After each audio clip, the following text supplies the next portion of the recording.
was the only question I thought about. And I was like, what am I going to say? Because I wouldn't really say that I had heroes when I was 9. However, something very profound did happen around that age. And you asked, what were my aspirations? Because it was that I made up my mind as a little girl that I wanted to be a medical doctor. And as a little girl, I thought it was only through medicine, only through people coming to me when they were sick and me treating them as a medical doctor.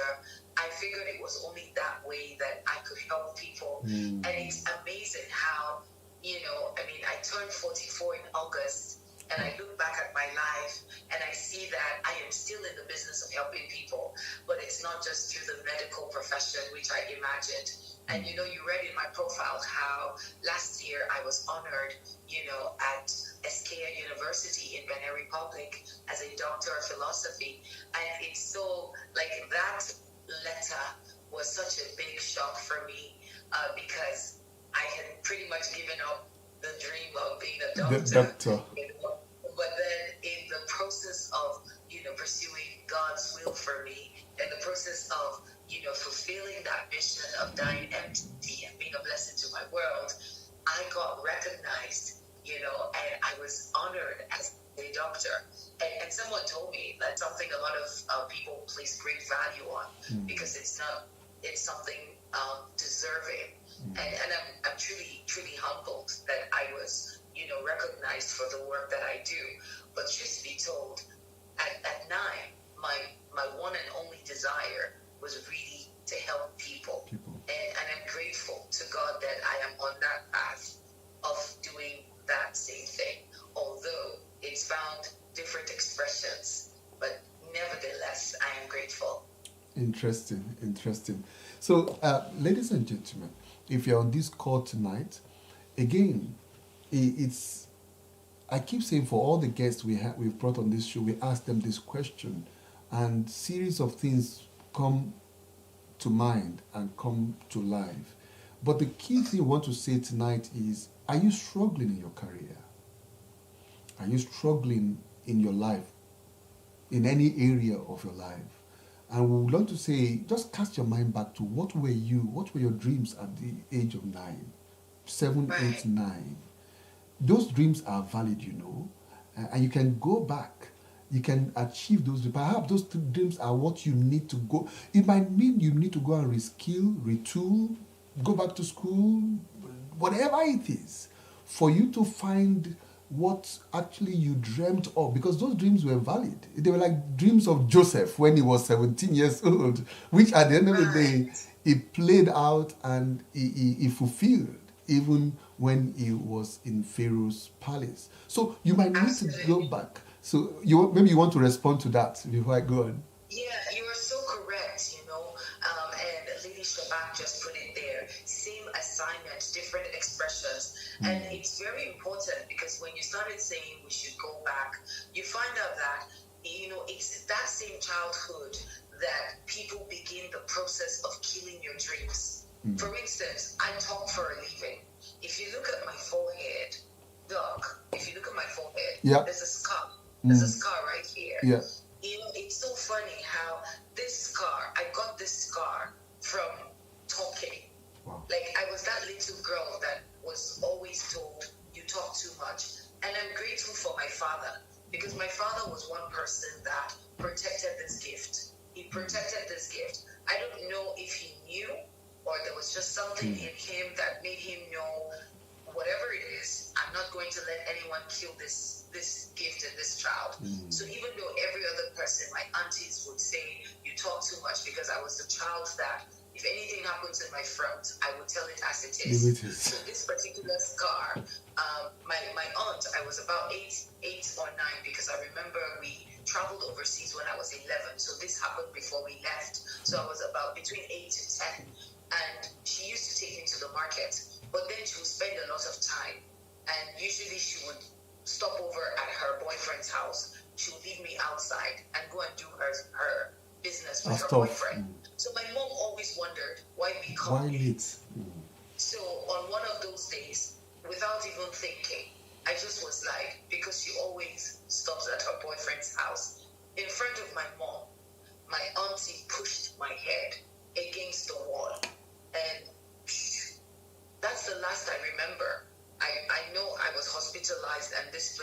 stitched.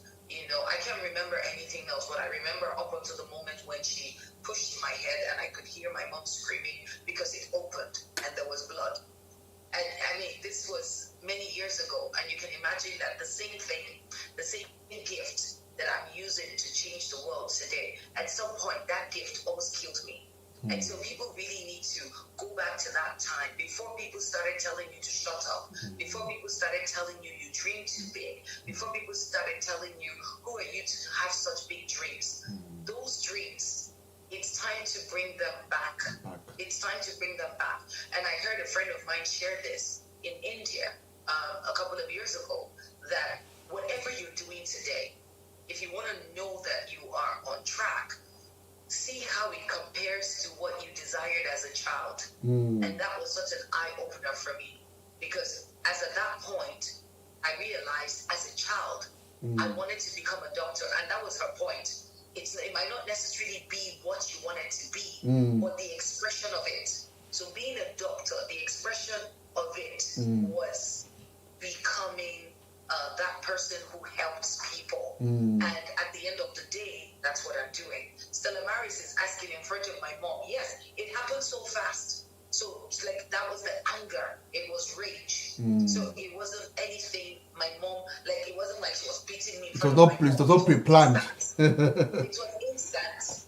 The moment I released the information, in that rage of she just told on me, because I mean that was going to be a problem for her. Yeah. So in that rage was when it was a push, instant, and that's it. Edge of the wall, and that's it. It's a permanent scar, you know. And I'm reminded of how this gift of mine, at some point, almost became the death of me. But here we are today. And I wouldn't trade it for anything. And it's amazing that I get to share this story with people. You know, and you said something. Our dreams are valid, but we will need courage to pursue them. Your dreams are valid, but you will need courage. I find out a lot of people are waiting for others to give them permission. A lot of people are waiting for others to give them approval. They're not willing to take a chance on their dreams. They're not willing to move. They want people to okay it. And it's funny because the people you're waiting to okay your dreams have not okayed their dreams. And so you can't even expect them to give you that okay. That permission. You know? So yeah. Interesting. So ladies and gentlemen, it's important, like she mentioned, the last thing, your dreams are valid, but you need courage to pursue it. You need courage. And let me make you laugh. Perhaps you wonder when you go to, and please, if you're not following me, please follow so you can get more about. If you go to my timeline, you will see my recent post, particularly in this month of November. I have a single which I've just released, and it's on Spotify. So please go to Spotify and pre-save it. It's titled Obim. Obim is from if you are not from Nigeria, it's from the eastern part of Nigeria. Speaking means my heart. Obim, and that was a song which I released. God gave it to me, particularly for my wife's 50th birthday. And I was thinking, and that's why you could see what's behind me. It was part of the things we used in August when she turned 50. Yes. What's her birthday? On the 9th. Oh, I'm August 28th. August 28th. Okay, all right. So why am I? Congrats. Thank you. Why am I saying that? Because when I was around that age of 8 or 9 or 10, thereabout, one day I grew up in Ajegunle. If you know Ajegunle in Lagos State, you know, it's the rough area. I grew up in Ajegunle, and one day I just told my mom, I could remember vividly where I was, and I just said, I've discovered what I'm going to do with my life. She said, what is it? I said, I'm not going to school again. I want to go and be singing. And you know what type of song we grew up with? It's with Fuji, Ayinde Barrister, Wasiu Ayinde, Ayinla Kollington, Salawa Abeni, and those are the kind of songs. And I said, that's what I want to do with my life. So, but the point is, that dream is not coming to fruition. It might not be on the stage of if I had started then. Yeah. It might not be because I'm already and mid I'll be 50 by the grace of God next year, April, and it might not be as it was then. But the fact is, there is a purpose, and one is releasing that purpose. So please, if you're on this call tonight, let me underscore this part of you have a purpose, and your purpose is intertwined in some of the decisions, some of the desire you had at the age of 7, 8, 9, and 10, even maybe 5 years old. And if you go back and revisit those things and look at how that intertwines. So if it's not making an alignment with where you are now, there's a need for you to do a realignment. So that you can be able to have satisfaction, so that you can be able to fulfill purpose, so that your life can actually mean and make most positive impact even on earth. All right, let's go deeper. Now, this is the Mentors Show. And you might wonder, why are we talking of sparking creativity? Because this particular show started within pandemic. I was supposed to begin to start my visits to Africa, to begin to all the countries where I have mentors, particularly where I have significantly in Botswana, and to begin to start from there and to begin to look at. And then COVID happens. And then God said, why not start this? And since then, we've been doing this every Tuesday. In fact, in the first year, we're doing it twice a week. I had guests on Tuesday and on Friday. On Tuesday for almost a year. We've had on the show Frank Edwards. We've had on the show K Strings. We've had on the show Mrs. Irene Olumese, the double amputee. I don't know if you know her. You need to go and look about her story. She's worked with the United Nations. She's the double amputee, and she's fighting for feet of grace. You need to know she's been on this show. Yeah, so she's been on this show. Mrs. Bonola Adetayo, who has been Unilever. We've had Chigirl has been on the show. Mike Adbul has been on the show. MOG Music from Ghana has been on the show. And we know Emmanuel Bonoko, who is among the 30 or under 30 of the next billionaires in Africa from South Africa has been on this show. So we have a series of guests of people who have been on this show. What am I saying? Why am I saying all this? Is the fact that whatever you think that you need to be doing, you need to start now. And so, why am I saying that? Why did we come about sparking creativity? Because the initial long title is Sparking Creativity During COVID and After COVID. How do you reinvent yourself if you are impacted, if your work has been impacted by COVID? How do you spark that creativity? How do you bring about something new that will be relevant to the world? So, how would you define creativity? Great question. And I actually wrote this down, and I like to keep things really simple. So what I wrote down is creativity can be as simple as coming up with solutions to life's challenges. For me, that is creativity.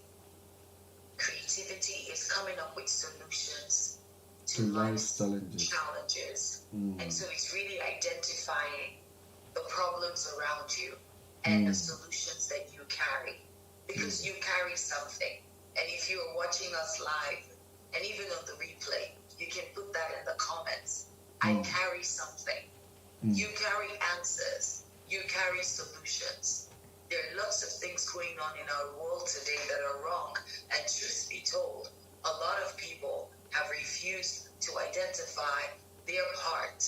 And someone once said, if you're not a part of the solution, you're a part of the problem. There's no middle ground. If you're not a part of the solution, you're part of the problem. So creativity is simply looking around you and identifying the challenges and the ones that you have the answer to, because you do have the answer. So a lot of times we tell ourselves, oh, let's leave that for the government, or let's leave that for the big people, right? You know, let's leave that for the influencers. Let's leave that for Bono. Let's leave that for Bill and Melinda Gates Foundation, or let's leave that for the UN. Let's leave that for the World Health Organization. No, which one are we leaving for Yeah. Because you have your role. Yeah. There's something that has got your name on it. Correct. And if you are struggling with, oh, Naomi, I don't know what I'm here to solve, I'll help you quickly, even before the next question. What have you survived? What challenge have you survived? What have you gone through that you survived? Right there, you have a solution. There's something that you did. There's something that you know that got you out of that situation. Share that. Solve a problem. I mean, it's so powerful because I say this a lot. We're created to create. Yep. When God created us, He created us in His image. And God is the creator of the universe. And so you carry that in you. You carry that creative flow inside of you. It's there. Question is, are you harnessing it? Or are you just pushing the responsibility to others when you have the solution? So I'll leave it there. Interesting. So ladies and gentlemen, it is important for you to know, like our guest mentioned, you are created to create. And because you are created to create, you need to, like we keep saying on this show, look around you. Walk around with your eyes open. Don't close your eyes in your neighborhoods. Don't close your eyes on the street. There are problems everywhere. And you were created, like we say, on the days we don't have guests on this show, I do another kind of show I call Mapping Africa's Natural Resources, in which you look at country by country, look at the challenges in those countries, and I think we've gotten to about 22 now, thereabout, and looking at what are the challenges in the health sector, in the education sector, in the agricultural sector, literacy level in those nations, and say, you as people in Africa are the people that will bring solution. The solution will not come from any part of the world, from the West, no. It will come from people who are seeing that this is a problem. We need to solve it. And just to underscore that, just today, I was talking to my children early in the morning, something happened, and I said, see, anywhere you find yourself in the world, you must not be the one that will be standing. You must get to solve it. You must say, I must do something about it. You don't say, it's not my... You must step up and do something about it, because that is why you are created, because you are created to serve. And if you want to be great in life, you must serve. There's no way, like yourself, you're talking about how, you have been recognized with a PhD, with a doctorate. Why? Because you served. Because you served your fruit to the world. You gave yourself. Is it convenient? No. Is it easy? No. Is it comfortable? Of course not. But the fact is that because of understanding of purpose, and I think if you are working on this call tonight, or you are watching a replay of it, is that there's a need for you to understand your purpose and begin to walk in the steps of your purpose. If you walk in the steps of your purpose, you will definitely be pushing and walking and edging towards greatness, and you will be celebrated like our guests is being celebrated across the world. Okay, now, because I said this will be a masterclass tonight, and I don't want you to go free of charge, even though it's not part of the questions which I sent to you. So now, how would people on this call tonight, how would you advise that they need to increase their capacity in the place of work, increase their capacity in the society? What can they do? How can they achieve that? All right. So first things first, I like to say this. Number one, start with why. Start with why. I think a lot of times we are so caught up with the external that we're not checking in on the inside. There's a reason why you're here.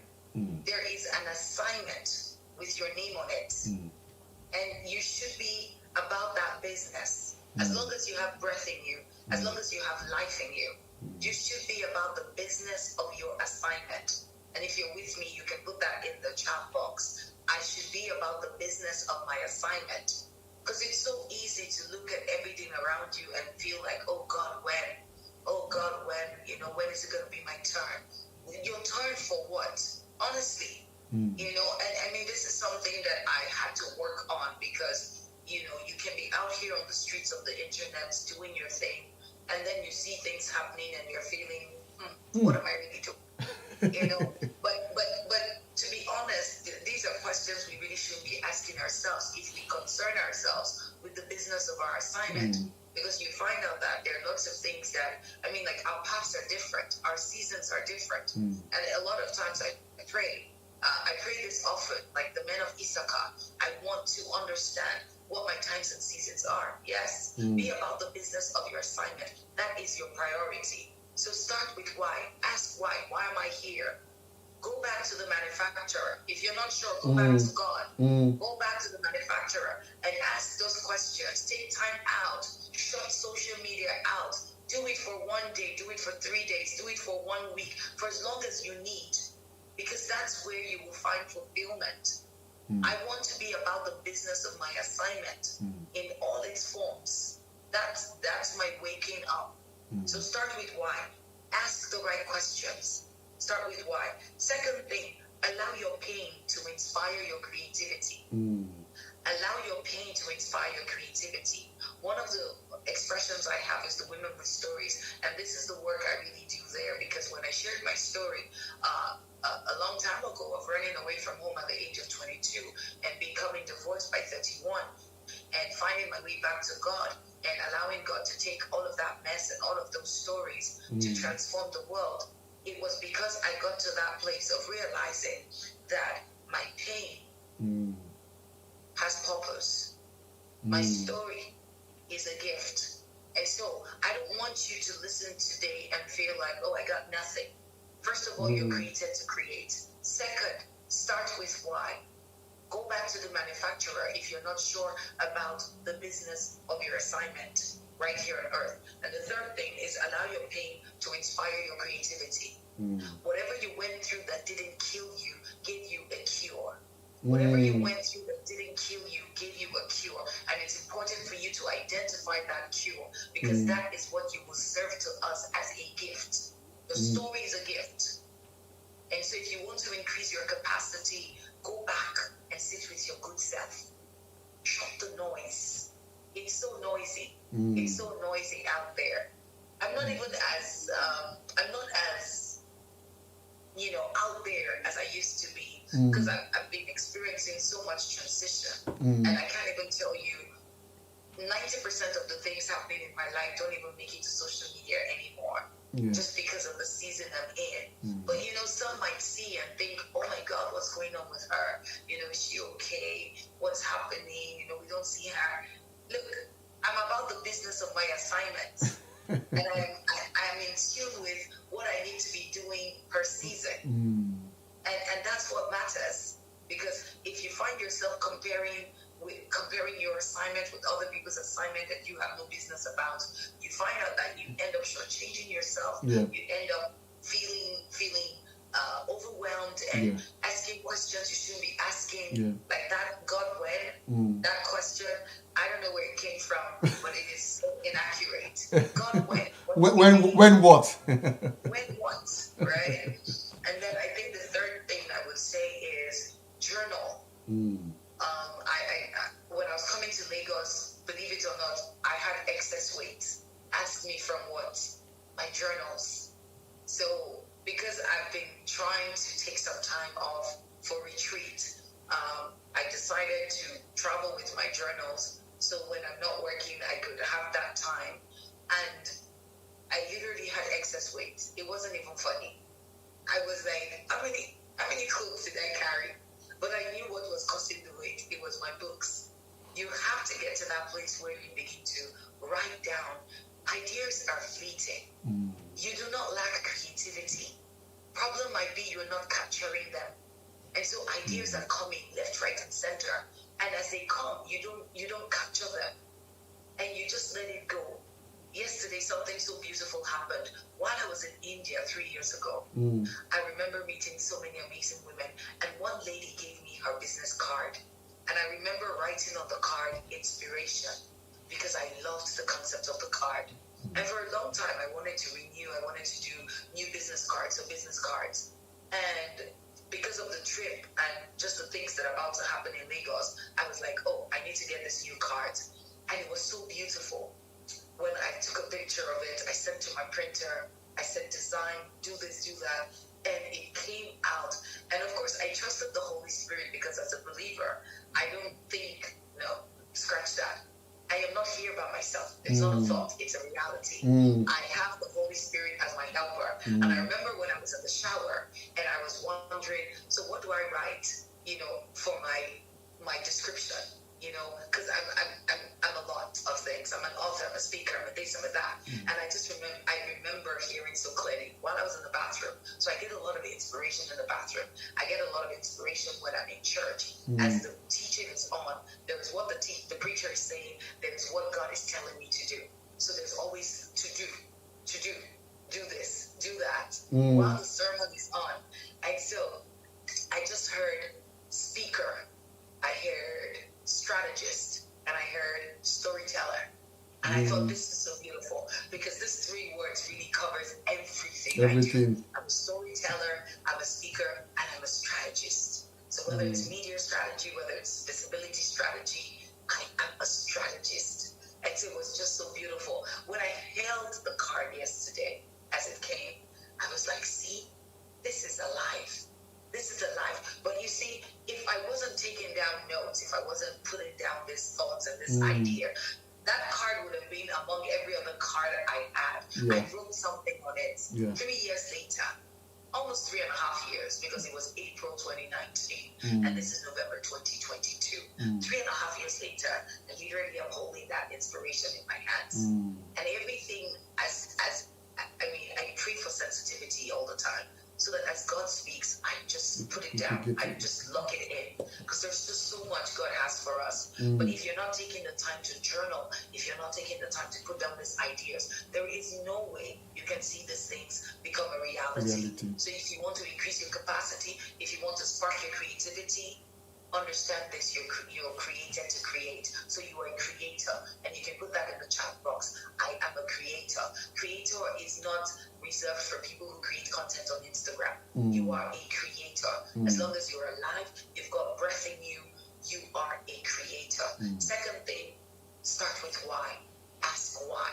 The third, allow your pain to inspire your creativity. Go back to the things that should have destroyed you but didn't destroy you. What are the lessons? Come up with books, create courses, write music, design art, whatever it is. There's something with that.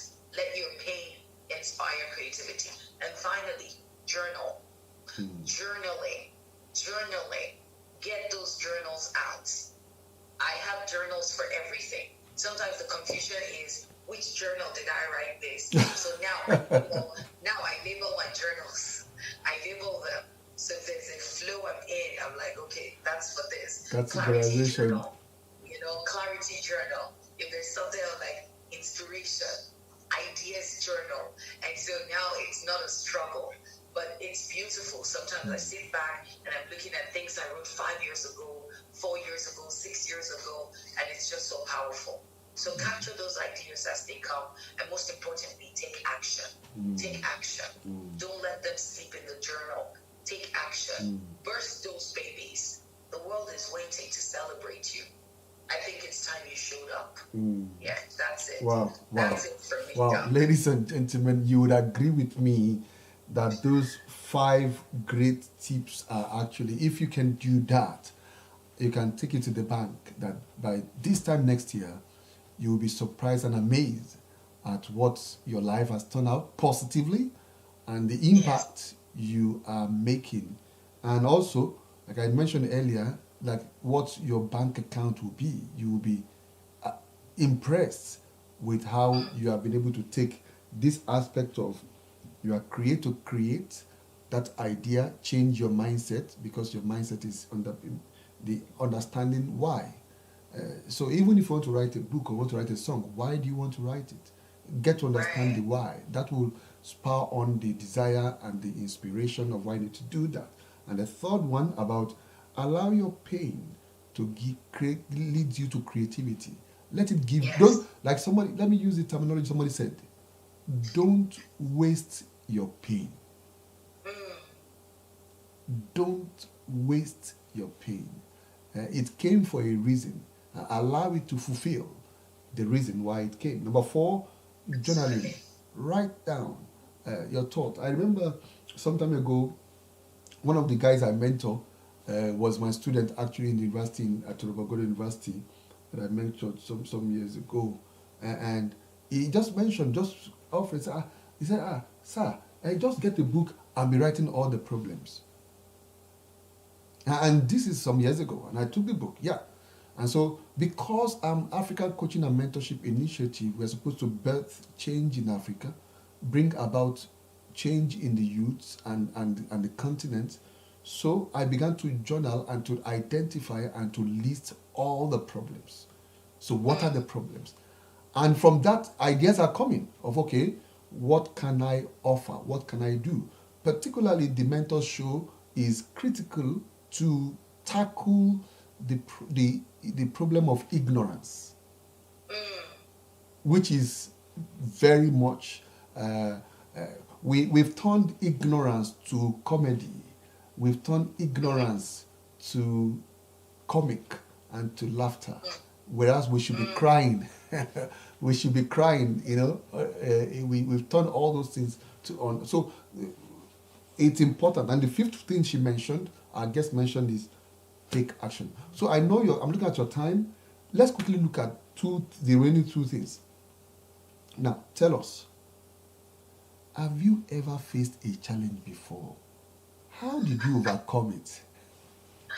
Oh my God. Yes. I faced a challenge. My goodness.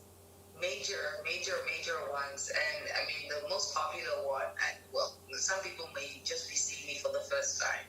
I think one of the major challenges I had, and which I share often, was running away from home at the age of 20. Funny enough, on Thursday, it's going to be 22 years Wow. from when I ran away from home. I mean, that was a major challenge because I walked away from my family and everything that I knew to be safe, to be with someone. 9 years later, I was divorced along with 2 children, and I had to pick up my pieces, the rest of the pieces of my life. And how did I overcome it? I grew up in church. I grew up knowing God. My mother would take us to church. But somewhere around 1998, I tried to go to, I didn't tell you that I actually even started my career, my schooling, studying medicine.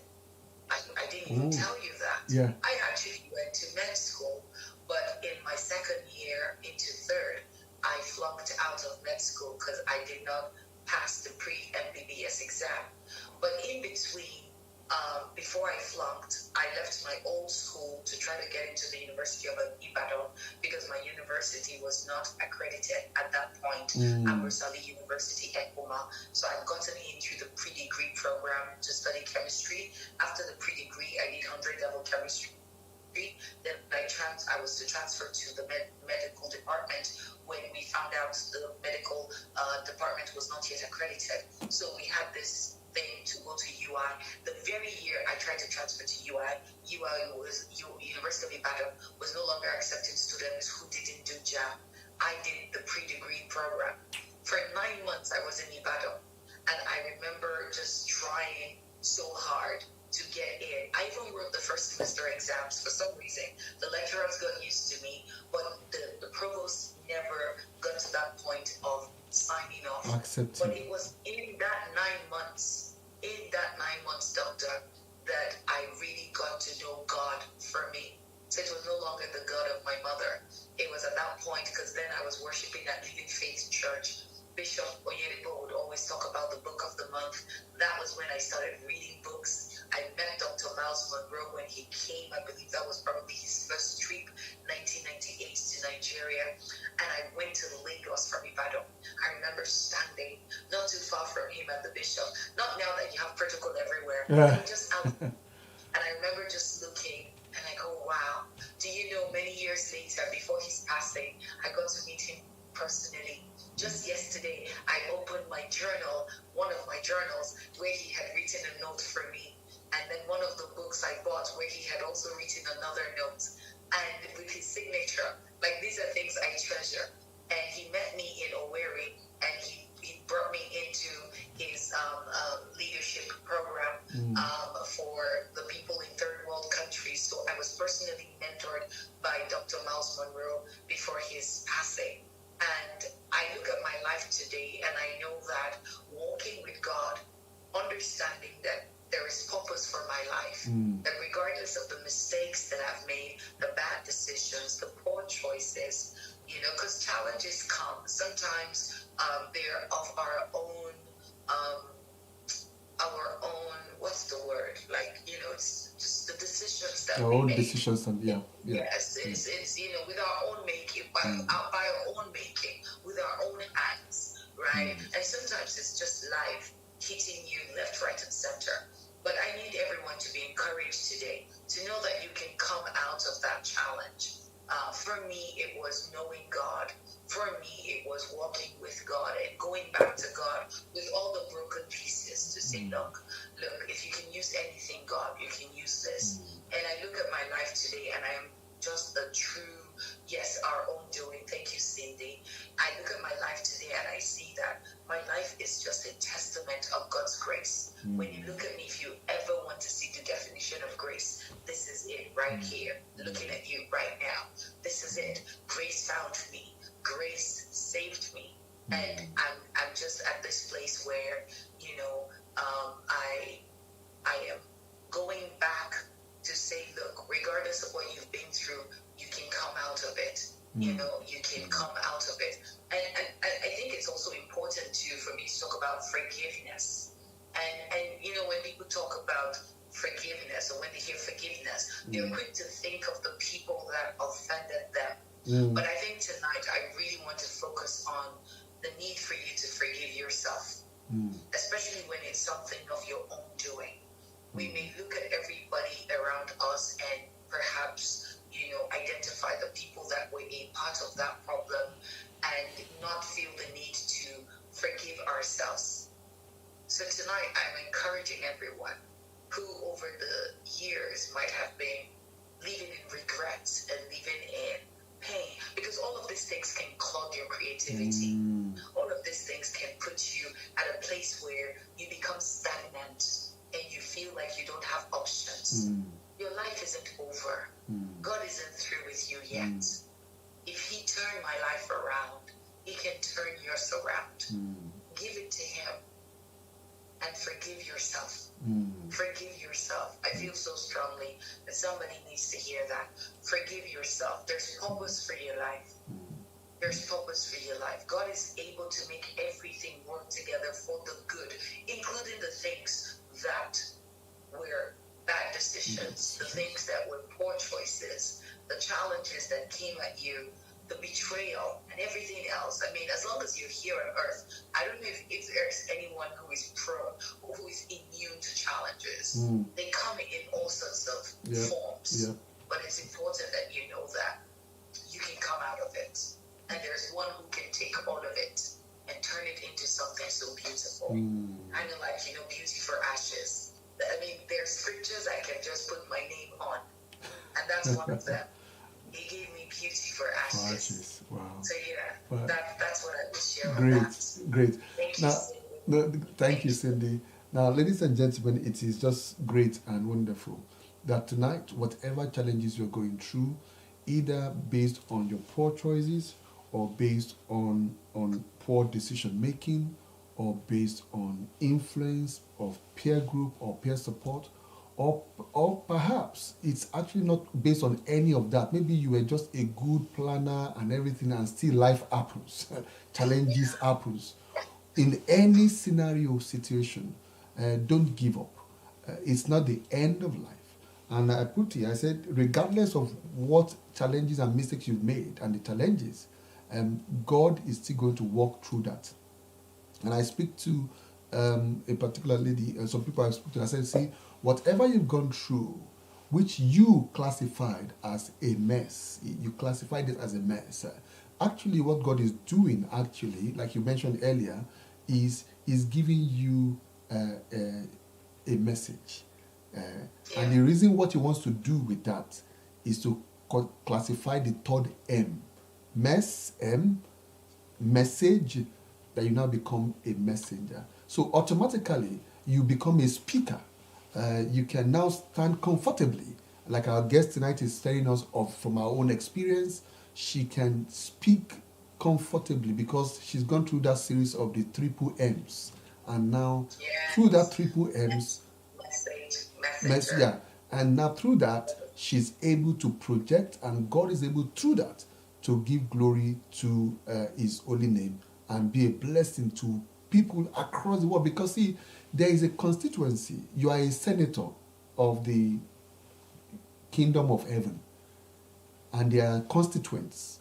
There are people in your jurisdiction, people in your constituency that you are representing. So if you don't show up, it will be painful for the people that's supposed to benefit in your constituency. The water you need to give to them, like, for those of us who come from Nigeria, you understand this. The roads you need the people you need to fight for, the people if you don't show up, it will be a painful situation that they will say, our savior, so to speak. And that's why that scripture just came to my mind now. The Bible says saviors will appear in Zion. What it's saying really is that there are people who you are supposed to save based on your experiences, and you would appear to represent those people. And when you don't appear, it's unfortunate. Those people will suffer and they might die in that. They are not saved. And when they're not saved, they perish in that. But that will not happen because you are on this call tonight, or you are watching a replay of this session. You are going to appear as a savior to know that your mess is your message and that you are a messenger from God. Finally, I know I've overshot my time as I promised you. I'm very sorry. We'll just keep talking. Last thing, what social causes? My research is on corporate social responsibility, community engagement. So when people come, I want to know what are the causes you are involved with, social causes you are involved with, because that is very important about making impact in our community. Yeah. So for me, majorly is really women empowerment. Okay. I'm very, very passionate about empowering women to rise up to their fullest potential, most especially moms. We have a way of putting ourselves in this box of being married, having children, and thinking, well, that's it. My work is done. Your work is only still going because you still have purpose for your life. Being a mother is one of those assignments, and it shouldn't stop there. So I'm very passionate about empowering women. And my work also finds an expression. I sit on the board of 4 social initiatives, our Church on the Street, Kieseni Foundation, and Soul Talks Africa and Hive Africa. And the mission varies for these organizations, but they cut across feeding the poor, education, and also, of course, empowering women and girls in the society. So those are the things that I find myself doing when I'm not on the internet streets. Wow. Well, I think I should be a beneficiary of your social enterprise because I too grew up on the streets. I told you I grew up in Ajegunle, and oftentimes people don't believe that I grew up in Ajegunle, in Ajegunle, and it's just by the sheer mercy of God that we are where we are today. So I want to thank you very much, man, for being a blessing to us. It's been a great one tonight. Thank you, everyone who has been on the show tonight, for all those who came, who have been with us, who have listened. Don't forget the key thing our guest told us, the masterclass, 5 things you must never forget that she mentioned. Number 1, you are created to create. Number 2, start everything with a why. And number 3 is that allow your pain to give you inspiration for creativity. Number 4, journal. Write down. Take time to write down. Take time to write down those things. And I might be very crude to say, don't write it on your phone. Write it in a book. Write it in a book. It helps, does something, translating it to your brain based on the kinetic relationship. And number 5, take action. So whatever it is that you've been planning since January till now, maybe 20 years you've been, I will do this one day. Take action now. Do something about it. Take action, and you'll be surprised that you're going to be entering the new year on a bigger, greater note of pivoting, or in the process of that pivoting. You'll be going in that process, and the Lord will help you. Thank you very much, Doctor, for being a blessing to us tonight. Thank you for having me. Thank you, everyone. So we'll see Thank you you so much, again everybody. by Tuesday next week with another guest on the Mentor Show. Bye, everybody. Thank you, Bye. Doctor. Thank you so much. Bye. Bye. Bye.